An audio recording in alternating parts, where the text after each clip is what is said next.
The old Velthari historian pressed his four-fingered hand against the data crystal and watched as the holographic records filled the chamber with blue light. His student, a young female with silver scales that caught the glow, leaned forward with wide eyes. "You wish to understand the human wars," the historian said, his voice carrying the weight of 300 years. "Then you must first understand what we all believed before those wars began." The records showed a galaxy map. Thousands of stars blinked in different colors, each one marking a civilization that had risen, expanded, and taken its place among the stars. The Velthari Empire glowed purple across one spiral arm. The Corinth Collective burned orange in the galactic core. The silicon-based Melodari pulsed silver near the outer rim. And there, in a small yellow dot near the edge of everything, was Earth. "We found them 400 years ago," the historian continued. "A young species, barely able to leave their own star system. Their ships were slow, their weapons were primitive, their bodies were soft and fragile." The student made a sound of confusion. Then how did they survive? The galaxy was already divided among the great powers. Any young species that rose would be crushed or absorbed. That is the question every scholar has tried to answer since the wars ended. The historian changed the display. Now it showed a human, male, standing on two legs with smooth pink skin and those strange forward-facing eyes. They had no natural armor, no claws, no poison, no telepathy. Their technology was 100 years behind the most advanced civilizations. And yet, he let the silence hang in the air. "And yet they won," the student finished. "Not just won, they changed everything. The galactic order that had existed for 10,000 years crumbled in less than a century. And when the dust settled, humans stood at the center of a new alliance that no one had thought possible." The historian sat down heavily, his old joints creaking. The war records show the truth. They did not win through superior technology alone. They won through something else, something we still struggle to name. The closest word in our language is adaptation, but that word does not capture what they did. He began the first record, the chamber filled with the sounds and images of a battle that had happened 200 years ago. Ships exploded in the void. Energy weapons lit up the darkness. And somewhere in that chaos, human vessels moved in patterns that made no sense to anyone watching. "This was the first major engagement," the historian explained. "The Battle of Proxima Station. The Corinth had decided to eliminate humanity before they could grow stronger. They sent a fleet of 200 warships against a human colony of 3 million people." The student watched the recording with growing horror. The Corinth ships were massive, each one bristling with weapons that could crack a planet. The human ships were smaller, slower, and clearly outgunned. The Corinth commander expected to destroy the colony in 6 hours, the historian said. He had done the calculations. Human shields could not withstand Corinth plasma cannons. Human weapons could barely scratch Corinth armor. It should have been a simple slaughter. On the display, the battle began. The Corinth fleet moved in standard formation, the same formation they had used for 5,000 years. It was efficient. It was proven. It had never failed. The human ships scattered like frightened animals. The Corinth commander reportedly laughed when he saw this. He thought the humans were running in panic. He did not understand what he was seeing, the historian said quietly. None of us did. The human ships were not running. They were repositioning. Each vessel found a specific location, a specific angle, and stopped. For 30 seconds, nothing happened. The Corinth continued their advance, confident in their victory. Then the humans fired. Not at the Corinth ships, not at anything the sensors could identify as a target. They fired at empty space. The Corinth commander thought the humans had gone mad, the historian said. But then his ships began to explode. The student leaned closer, trying to understand. On the display, Corinth warships were breaking apart one by one. Their shields were still at full power. No weapons had struck them directly, and yet they died. The humans had studied every piece of information they could find about Corinth technology. They discovered that Corinth plasma cannons created a specific type of radiation when they charged. This radiation could be reflected, bent, focused. The humans did not try to match Corinth firepower. They turned the Corinth fleet's own weapons into a trap. The historian paused the recording. On the frozen image, a Corinth battleship hung in pieces, its reactor core exposed to the void. The humans lost 40 ships that day, 3,000 soldiers dead.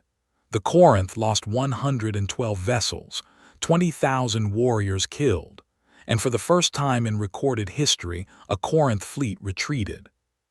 The student was silent for a long moment. They won through cleverness. More than cleverness. They won because they did not fight the battle their enemy expected. The Corinth had 5,000 years of military tradition.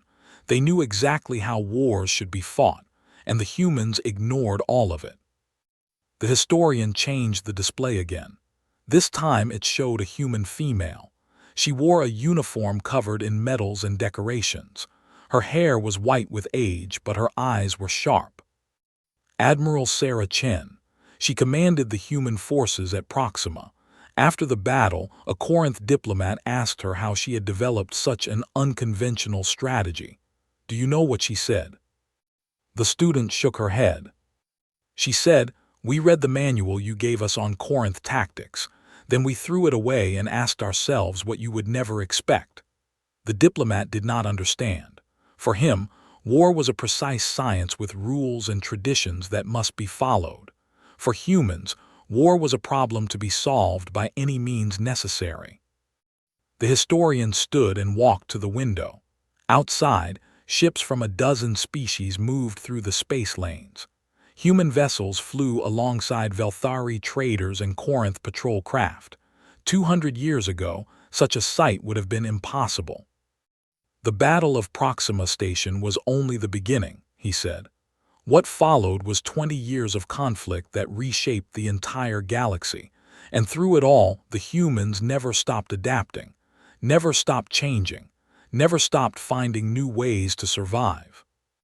He turned back to his student. That is why you must study these records carefully, not to understand war, but to understand something more important. The humans taught us that the universe does not belong to the strongest or the oldest or the most advanced. It belongs to those who can change.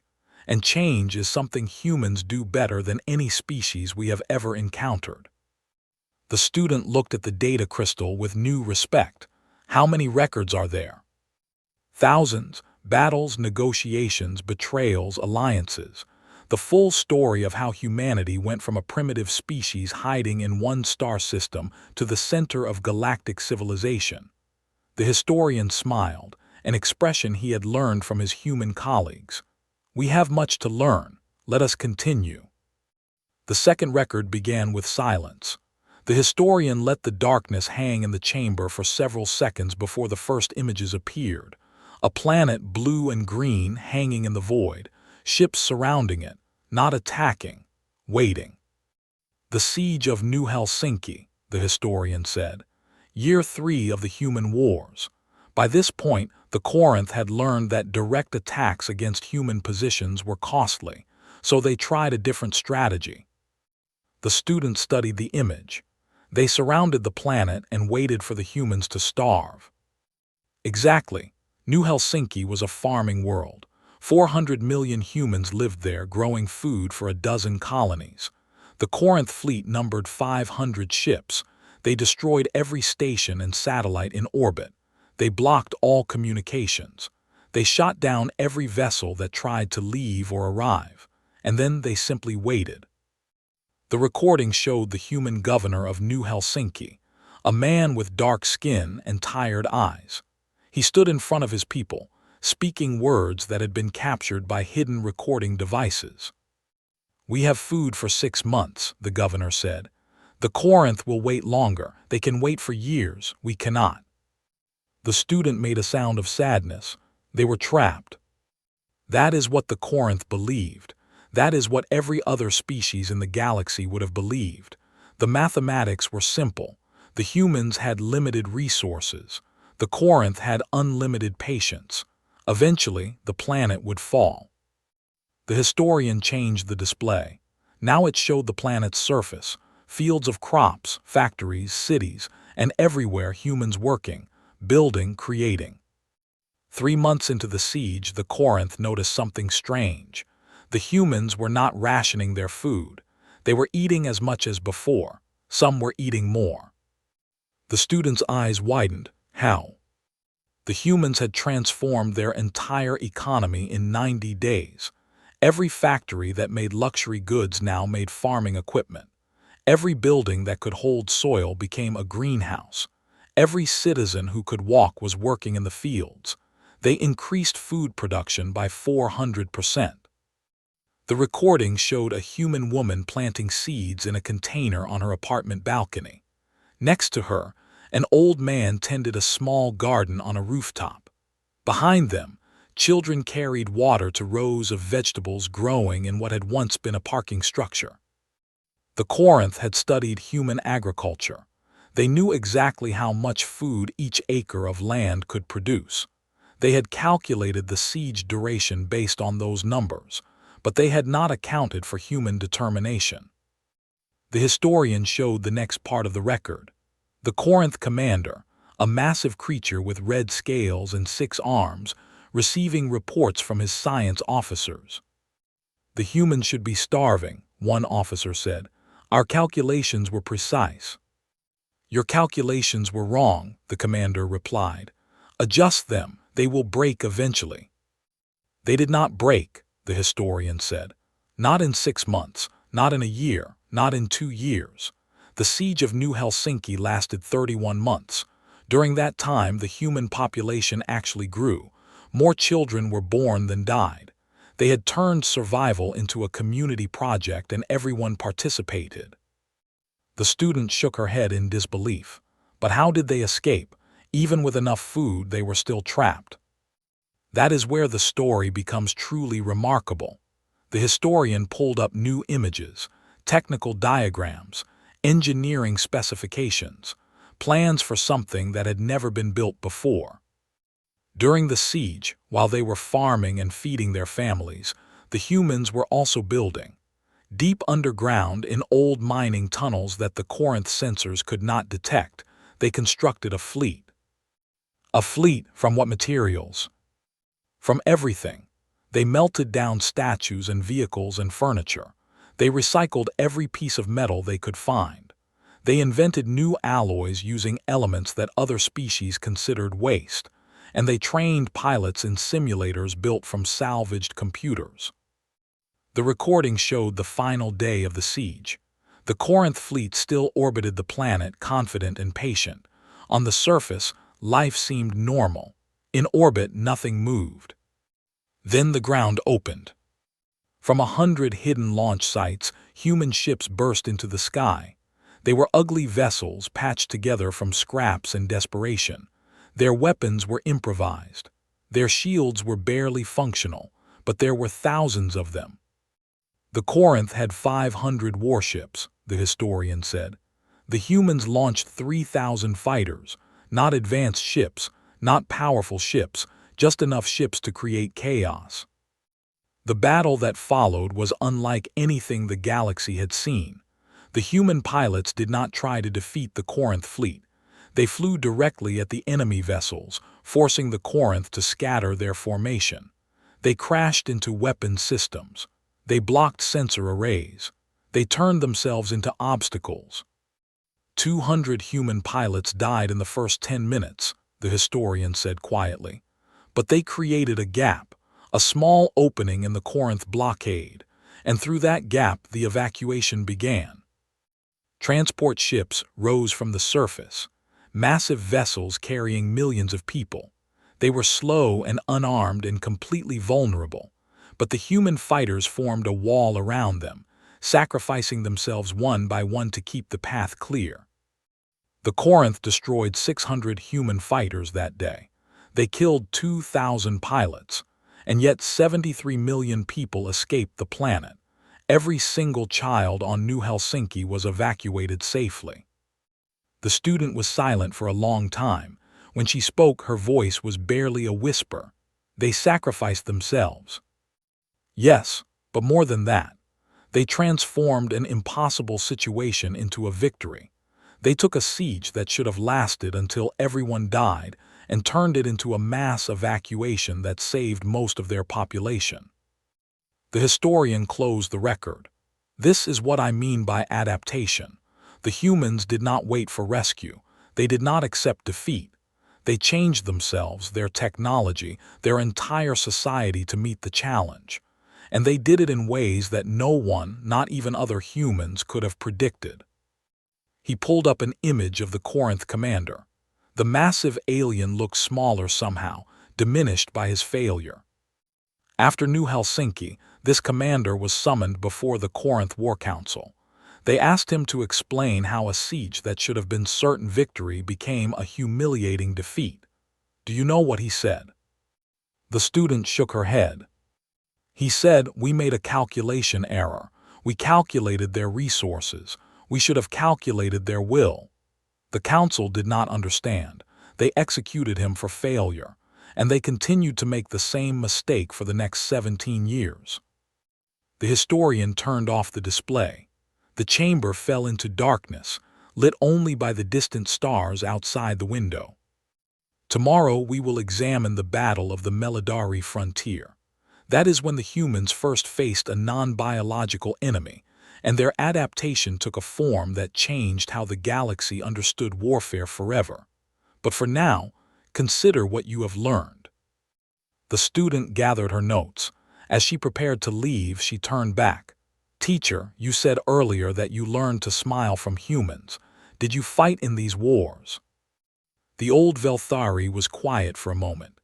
"I was a weapons officer on a Corinth allied vessel. I fought against humans at the Battle of Sigma 7. We outnumbered them 3-1. We had better weapons, better shields, better training." "What happened?" "They boarded our ship through a waste disposal port that we had not bothered to guard. 20 humans, armed with tools and improvised explosives. They captured our bridge in 4 minutes." He touched a scar on his neck, hidden beneath his scales. "I was the only officer they took alive. When I asked their commander why she had spared me, she said something I have never forgotten." "What did she say?" "She said, 'You're going to live and tell everyone what happened here. They need to know that there's no place we won't go, no trick we won't use, no sacrifice we won't make. We're going to survive, and we're going to win because we refuse to do anything else.'" The historian looked at his student with eyes that had seen too much. "I have spent 200 years studying humans. I have read every record, interviewed every survivor, analyzed every battle, and I still do not fully understand them. But I know this much. When a human tells you they will do something impossible, the wise response is to believe them." The student left the chamber with much to think about. Behind her, the old historian returned to his records, searching for answers to questions that might never be fully resolved. The next morning, the student arrived early. The historian was already waiting, the chamber prepared with a new set of records. The holographic displays showed something different this time. Not ships or planets, but a single image of a creature made of living crystal. "The Melodari," the student said, recognizing the species. "The silicon-based life forms." "Correct. Year 8 of the human wars." By this point, humanity had survived 3 major campaigns by the Corinth and their allies. They had proven their ability to adapt to biological enemies. But the Melodari presented a new challenge entirely. The historian expanded the image. The Melodari form was beautiful in an alien way. Its body was made of interconnected crystal structures that could shift and reform at will. It had no blood to spill, no organs to damage, no fear of vacuum or radiation. The Melodari had remained neutral in the early years of the war. They traded with all sides, selling their unique crystal technologies to anyone who could pay. But in year 8, The Corinth offered them something valuable. What? The extinction of humanity. The Melodari had calculated that human expansion would eventually threaten their territory. Better, they decided, to eliminate the threat while it was still small. The recording showed the Melodari fleet. Their ships were not built. They were grown. Crystal structures the size of mountains, moving through space like swimming creatures. Their weapons were light itself, focused through crystalline lenses into beams that could slice through any material. The humans had never faced anything like this, the historian explained. Their weapons, designed to kill organic creatures and damage metal ships, were nearly useless against living crystal. Energy beams passed through the Melodari vessels without harm. Projectiles shattered against their surfaces. Even nuclear weapons only chipped away at their massive structures. The student studied the alien ships with growing concern. How do you fight something that cannot be killed? That was the question Admiral Chen asked her scientists. They had 3 months before the Melodari fleet reached human space. 3 months to find a weakness in an enemy that had no apparent weakness. The historian showed the next record. Human scientists working around the clock, laboratories filled with crystal samples, experiments that failed again and again. And through it all, the Melodari fleet growing closer. They tried everything: acids that could dissolve any known material, radiation tuned to disrupt crystal bonds, sonic weapons designed to shatter stone. Nothing worked. The Melodari had spent millions of years perfecting their physical forms. Human technology could not match that evolution. The recording showed Admiral Chen receiving the final report from her science team. The lead scientist, a young woman with dark circles under her eyes, delivered the news. "We cannot hurt them," the scientist said. "Not with any weapon we have or can build. Their crystal structure adapts to every attack. The more we fight, the stronger they become." Admiral Chen studied the report for a long moment. Then she asked a question that changed the course of the war. "You said they adapt to attacks. Does that mean they chain?" "Yes. When we hit them with energy weapons, they shift their structure to disperse the energy. When we use projectiles, they harden to resist impact. It is actually remarkable. Their adaptability exceeds anything we have ever studied." The Admiral smiled. It was not a happy expression. "Then we do not need to hurt them, we need to confuse them." The historian paused the recording. "Do you understand what she meant?" The student thought carefully. If they adapt to each attack, then rapid changes in attack types would force them to keep changing. Exactly, but more than that. The humans realized something crucial about the Melodari. They were not truly intelligent in the way organic beings are intelligent. They were more like very advanced machines. They processed information and responded according to patterns. Attack with heat, they become resistant to heat. Attack with cold, they become resistant to cold. But what happens if you attack with both at once? The recording resumed. Human scientists worked frantically on a new strategy. They built weapons that fired multiple damage types simultaneously: heat and cold, sound and silence, light and darkness. Each attack was designed not to destroy but to confuse. The human theory was elegant, the historian said. The Melodari could adapt to any single attack, but they could not adapt to contradictory attacks at the same time. If forced to resist heat and cold simultaneously, their crystal structure would not know how to respond. The student leaned forward. Did it work? The first test was the Battle of Crystal Gate, a human fleet of 200 ships against a Melodari formation of 50 crystal vessels. The humans were still outmatched in raw power, but they had a new weapon. The recording showed the battle beginning. The Melodari advanced in their usual pattern, confident in their invulnerability. The human ships scattered into small groups, surrounding the enemy formation. Then they fired. Not beams of pure energy, not simple projectiles. The human weapons released chaotic bursts of contradictory force, Hot on one side, cold on the other. Pressure waves mixed with vacuum pulls. Light spectrum radiation paired with darkness-generating fields. The Melodari response was immediate and devastating to themselves. Their crystal structures tried to adapt to each threat simultaneously. They tried to become hard and soft, hot and cold, dense and light. The contradictions tore them apart from within. 17 Melodari vessels shattered in the first exchange, the historian said. Not from damage, but from confusion. Their perfect adaptability had become their greatest weakness. The student watched in amazement as the massive crystal ships broke apart, their fragments spinning off into space. The remaining Melodari tried to retreat, but the human ships pursued, maintaining their chaotic attacks. The Battle of Crystal Gate lasted 6 hours. The humans lost 30 ships. The Melodari lost their entire formation. It was the first time in recorded history that the Melodari had been defeated in ship-to-ship combat. The recording showed the aftermath. Human salvage crews collecting crystal fragments, scientists studying the remains of their enemies, and in the background, signals from the Melodari homeworld, expressing something that the translators could only interpret as shock. What did the Melodari do next? The student asked. They did something unexpected. They opened communications with humanity, not to threaten, not to negotiate a surrender. They wanted to understand. The historian played the diplomatic recording. A Melodari representative, its crystal form flickering with patterns of light, spoke to a human delegation. You should not have been able to damage us.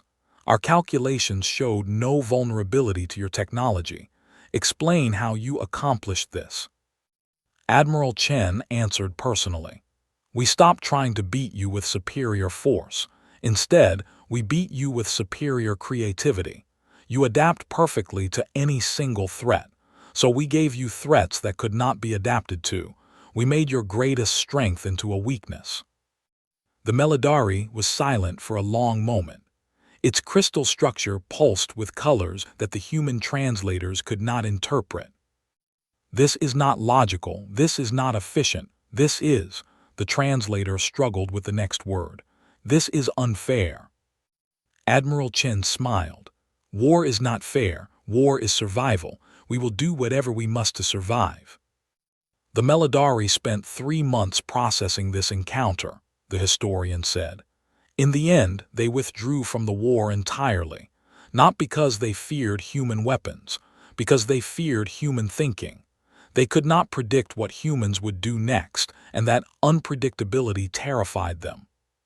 He closed the record. The Battle of Crystal Gate changed how the galaxy viewed humanity. Before, other species thought humans were lucky, or desperate, or simply too stubborn to know when they were beaten. After Crystal Gate, they understood something different. Humans were dangerous not because of what they had, but because of how they thought. The student considered this for a long time. Teacher, you said earlier that adaptation was not quite the right word for what humans do. Is there a better one? The historian thought carefully before answering. The Melodari called it unfair. The Corinth called it chaos. My species calls it impossible thinking. But the humans have their own word for it. They call it ingenuity, the ability to look at any problem, no matter how impossible, and find a solution that no one else would have imagined. He stood and walked to the window, looking out at the stars. Tomorrow, we will examine the final phase of the war, the Great Alliance. That is when humanity stopped simply surviving and began to change the galaxy itself. It is also when they showed their greatest adaptation of all. What was that? They learned to make their enemies into friends. And that, young one, is an adaptation more powerful than any weapon ever built. The fourth record began with a map of the galaxy. The student had seen such maps before, but this one was different. Instead of clear territorial boundaries, it showed overlapping zones of influence, trade routes connecting distant stars, and small dots marking something the historian called exchange points. Year 15 of the Human Wars, the historian said. The Great Alliance was beginning to form, but first, you must understand how desperate the situation had become. He expanded the map to show human space. It was small compared to the great empires. A few hundred star systems clustered together, surrounded on all sides by hostile powers. The humans had survived for 15 years through adaptation, through ingenuity, through sheer refusal to surrender. But they were exhausting themselves. Their population was growing but not fast enough to replace their losses. Their economy was strong but entirely focused on war production. Their people were tired. The recording showed human cities. Once vibrant places were now gray and quiet. Children played in the shadows of weapons factories. Old men and women worked shifts that should have been handled by the young soldiers who had died in battle. Admiral Chen, now Supreme Commander of all human forces, knew that time was running out. The Corinth alone could replace their losses faster than humanity could. Even with every victory, the humans were slowly losing the war of attrition. The students studied the tired faces in the recording. What did they do? They did something that no one expected, something that their enemies thought was impossible. They reached out to their defeated foes. The historian showed a communication record. Admiral Chen, now gray-haired and weathered by 20 years of war, speaking to a Melodari representative. "We hurt each other badly at Crystal Gate," Chen said. "But we do not need to be enemies. We want the same things: security, prosperity, a future for our children." The Melodari response came slowly. "You attacked us. You destroyed our vessels. Why should we trust you?" "Because I am offering you something better than war. I am offering you partnership. Your technology combined with our creativity. Your stability combined with our adaptability. Together, we could build things neither of us could build alone." The historian paused the recording. This was revolutionary. In 10,000 years of galactic history, defeated powers had only 3 options: submission, exile, or extinction. No one offered partnership to an enemy they had just beaten. "Why would the Melodari accept?" the student asked. "They had no reason to trust humans." They did not trust humans, but they calculated the odds. Alone, the Melodari faced eventual conflict with one of the great powers. Allied with humanity, they faced uncertainty. And uncertainty, they discovered, was preferable to certain destruction. The recording resumed, showing the first meeting between human and Melodari scientists. The crystal beings and the soft-skinned humans exchanged information carefully, suspiciously. But within months, they had created something remarkable. Crystalline computer cores integrated with human interface technology, the historian explained. The Melodari provided processing power beyond anything organic beings could create. The humans provided creative problem-solving that the Melodari could not imagine. Together, they built systems that neither species could have built alone. The next record showed the effect of this partnership. Human ships with crystal armor, Melodari vessels with human weapons, and behind them, an economy that was suddenly producing twice as much with the same resources. The Corinth noticed the change immediately, the historian said. Their spies reported that human military capacity had increased by 60% in just 2 years. They could not understand how. He showed a Corinth intelligence report. The analysis was detailed and thorough, examining every aspect of human production capability. At the bottom, a conclusion: unknown factor involved. Recommend increased surveillance. They never considered that humans might have formed a genuine alliance with a former enemy. In Corinth culture, defeated peoples were slaves or corpses. The concept of equal partnership simply did not exist. The student began to understand. The humans were not just surviving anymore, they were growing stronger. Exactly, and they did not stop with the Melodari. In year 17, they approached the Vorton hegemony. The Vorten had remained neutral throughout the war, trading with all sides. They were a merchant species, interested only in profit. The recording showed Admiral Chen meeting with Vorten trade masters. The aliens were small and quick, their bodies covered in fine fur, their eyes constantly calculating. "What do you want?" the lead Vorten demanded. "We have no military to offer, no weapons, no ships." "I want trade agreements," Chen replied. "Fair access to Vorten markets, shared profit from joint ventures, and a guarantee that you will not sell to the Corinth." The Vorten laughed, a sharp chattering sound. "And what do we gain from this? The Corinth pay well for our services." "You gain stability. The Corinth are warriors. When they run out of enemies, they will turn on their suppliers. We are builders. When we run out of enemies, we will expand our markets. Which future do you prefer?" The historian smiled. The Vorten took 3 days to consider the offer. They analyzed every possible outcome, and they concluded that humanity's proposal offered the highest long-term return on investment. The student shook her head in wonder. They turned a financial calculation into an alliance. They understood their audience. With the Melodari, they spoke of partnership and mutual benefit. With the Vorten, they spoke of profit and stability.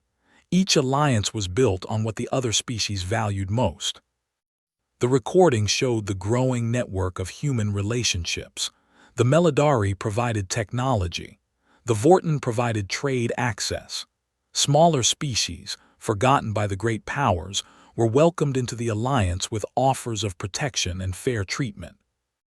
By year 19, the Great Alliance included 27 species, the historian said. None of them were military powers. None of them could match the Corinth in direct combat. But together, they created an economic and technological force that the Corinth could not ignore. The next record showed a Corinth council meeting. The war masters gathered around their holographic displays, looking at maps that no longer showed human space as small and vulnerable. "They have too many allies," one general said. "If we attack now, we will face enemies on every border." "Then we destroy their allies first," another suggested, "one by one, starting with the weakest." The council leader, an ancient Corinth with scars covering his body, spoke quietly. "You do not understand what has happened. Every species we attack will drive 10 more into human arms. They are not building an army. They are building a community, and we cannot fight a community. We can only join it or be excluded from it." The historian paused the recording. This was the moment the Corinth began to understand. The humans had adapted again. They had gone from fighting for survival to building something larger than themselves, something that could include even their former enemies. Did the Corinth join the alliance? Not at first. Their pride would not allow it, but they stopped attacking. For the first time in 20 years, there was peace. The recording showed human cities again. Now the streets were filled with people. Children played without fear. Factories produced goods for trade instead of weapons for war. And in the centers of those cities, statues stood to honor those who had died to make this peace possible. The war was not over, the historian said, but its nature had changed. The fighting continued in small engagements along disputed borders, but the great battles, the campaigns of extermination, those ended. The humans had achieved something their enemies thought impossible. They had made war too expensive to continue. He closed the record and turned to his student. "This is the adaptation I find most remarkable, not the clever tactics, not the improvised weapons, not even the impossible victories. The humans adapted their entire strategy from resistance to integration. They stopped trying to defeat their enemies and started trying to include them." The student thought about this for a long time. But some enemies cannot be included. Some will fight until they are destroyed. True, and the humans faced such enemies in the final years of the war. Tomorrow, we will examine those battles, the enemies who could not be reasoned with, the threats that could only be ended through force, and the price the humans paid for their final victory. The historian looked out at the stars, his expression troubled. The humans have a saying, "The hardest battles are not against our enemies, but against ourselves." In the final phase of the war, they learned what that truly meant. The final record began with darkness. Not the darkness of space, but something deeper. The holographic display showed nothing at all for several seconds. Then slowly, a single point of light appeared. "The vortex," the historian said quietly. "Year 23 of the human wars, the greatest threat humanity ever faced." The point of light expanded, revealing something that made the student recoil in horror. It was not a ship. It was not a creature. It was a tear in the fabric of space itself, a wound in reality that pulsed with colors that had no names. We still do not fully understand what the vortex was. Some scientists believe it was a gateway to another dimension. Others think it was a weapon left behind by a species that existed before our galaxy formed. What we know for certain is that it was hungry. The recording showed the first contact. A human exploration vessel, mapping the outer reaches of Allied space, encountered the vortex without warning. The ship's last transmission was a confused burst of data and screaming. The vortex consumed everything it touched. Ships, stations, planets, nothing could resist it, nothing could slow it down, and it was moving toward the core of the galaxy, toward the most populated regions of space. The student watched as the vortex expanded, growing larger with each thing it consumed. Behind it there was nothing, not debris, not radiation, just emptiness. "How do you fight something like that?" the student whispered. That was the question the Great Alliance struggled to answer. Every weapon they tried was absorbed. Every shield was penetrated. Every strategy failed. The vortex could not be stopped. The historian showed the emergency council meeting.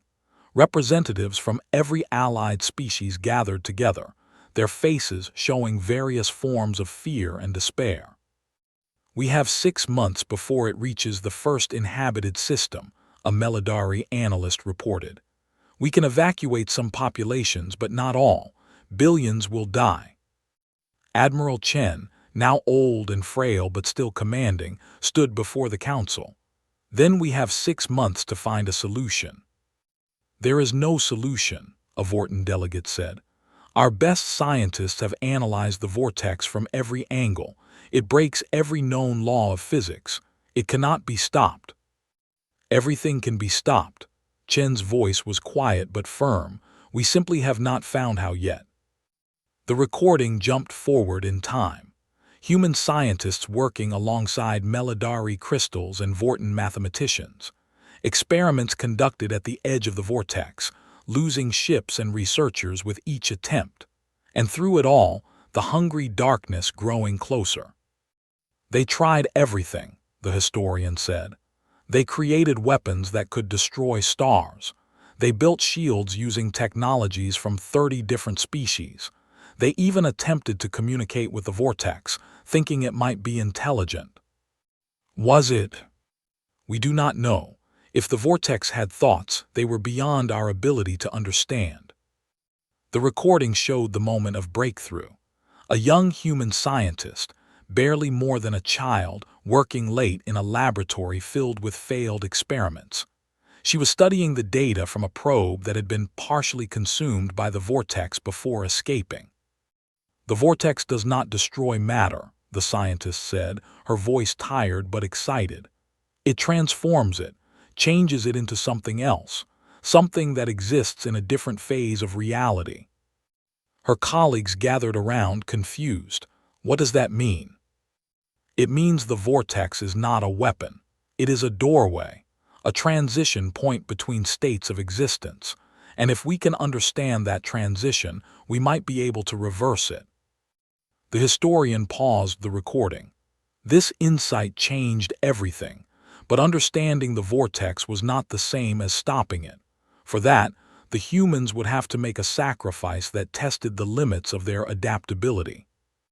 The next record showed Admiral Chen receiving the final report from her science team. "We can stop the vortex," the lead scientist said. "But the process requires a massive energy release at the exact center of the phenomenon, more energy than any weapon can provide." "How much energy?" The scientist was silent for a moment. "The total energy output of a star, delivered at a specific point, at a specific moment, with perfect precision." Chen studied the data. Her face showed nothing, but her hands trembled slightly. "You are asking us to destroy a star?" "Yes, and something more." The scientist pulled up additional diagrams. "The energy must be guided to the center of the vortex. That guidance requires a human presence. Someone must carry the star's energy into the vortex and direct it to the exact point needed." "That person would not survive." "No, Admiral, they would not." The historian let the silence fill the chamber. The student sat very still, understanding what was being asked. "Admiral Chen spent 3 days considering this option," the historian said. "She consulted with scientists, philosophers, religious leaders from every allied species. She read reports on the vortex's approach, on the billions of lives that would be lost if nothing was done. And finally, she made her decision." The recording showed Chen standing before the Allied Council one final time. "I will carry the weapon into the vortex," she said. "I have commanded our forces for 23 years. I have sent countless soldiers to their deaths. It is time I shared their sacrifice." The council erupted in protest. Allies from every species tried to change her mind. They offered alternatives. They offered their own lives, but Chen would not be moved. "This is not about honor or glory," she said. "It is about what must be done, and I am the one who must do it." The final battle took place 3 weeks later.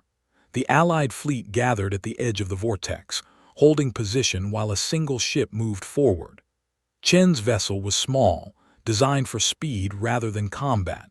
Attached to it was a device that the scientists called the Star Heart, a container holding the compressed energy of an entire sun.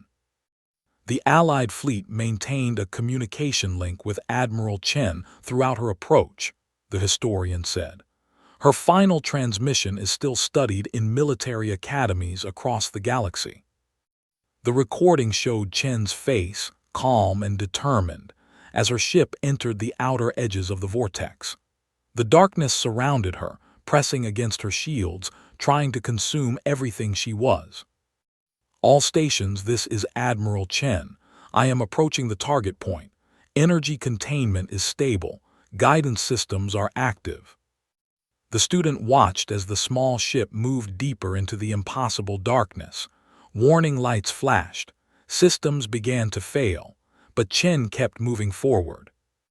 "I wanted to tell you all something," Chen continued, her voice steady despite the chaos around her. "When this war started, I was afraid. Not of death. I was afraid we would lose ourselves, that we would become as brutal as our enemies, that we would sacrifice everything that made us human just to survive." The ship shook violently. Chen gripped her controls, keeping the vessel on course. "But we did not lose ourselves. We adapted, yes. We changed. We grew. But we grew into something better, not worse. We built alliances instead of empires. We made friends instead of slaves. We proved that the universe belongs to those who can change without losing who they are." She was close now. The center of the vortex appeared on her sensors, a point of absolute darkness that consumed even light. So remember this moment. Remember that humanity did not just survive. We helped others survive too. We made the galaxy a little better than we found it, and that is worth more than any victory in battle. Admiral Chen activated the Star Heart, the compressed energy of a sun released in a single instant, directed by her dying will into the heart of the vortex. The darkness shattered, reality healed, and Sarah Chen became light. The historian turned off the recording. His student wiped tears from her eyes, not caring if her teacher saw. "The vortex was destroyed," the historian said quietly. "The galaxy was saved, and the great alliance, born from desperation and forged in fire, became permanent. In the years that followed, even the Corinth joined, accepting humanity's offer of partnership at last. He walked to the window, looking out at the busy space lanes where ships from 100 species traveled together. That was 200 years ago. Today, humans are everywhere in the galaxy, not as conquerors, as neighbors, as friends, as partners in building something that no single species could create alone. The student joined him at the window. "Teacher, you said at the beginning that humans won through adaptation, not superior technology. I understand now that you were right, but I think there was something more." "What do you mean?"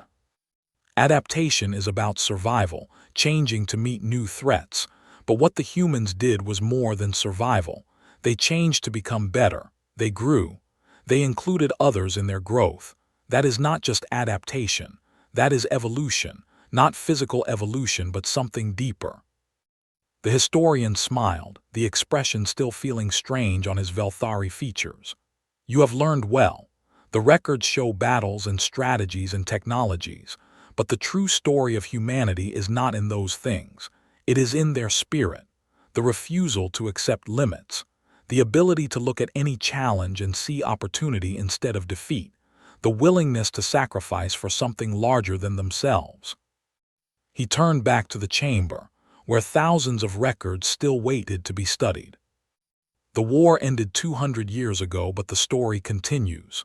Humans are still adapting, still changing, still growing. And now they help other species do the same. That is their greatest victory, not defeating their enemies but transforming them into allies.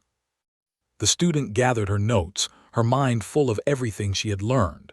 Before she left, she asked one final question. "Teacher, after all these years of studying humans, do you believe they are special, different from other species in some fundamental way?" The old historian considered the question for a long time. "I believe that every species has the potential to be what humans became. The Velthari, the Corinth, even the Melodari. We all could have done what they did, but we did not. We followed our traditions, our instincts, our calculations. The humans had those things too, but they refused to let them be limits." He looked at his student with eyes that had seen 200 years of history. What made humans special was not their bodies or their technology or even their creativity. It was their choice. They chose to adapt. They chose to grow. They chose to be better. And when faced with the ultimate challenge, they chose to sacrifice everything for a future they would never see. The historian sat down heavily, suddenly looking every one of his 300 years. That is the lesson of the human wars, not how to fight, how to choose. And the records show again and again that humans chose well. The student bowed respectfully and left the chamber. Outside, the galaxy continued its endless motion, ships and stations and people from countless species working together in ways that would have seemed impossible 300 years ago. And somewhere, in the heart of that peaceful galaxy, the memory of Admiral Sarah Chen shone like a star that would never fade.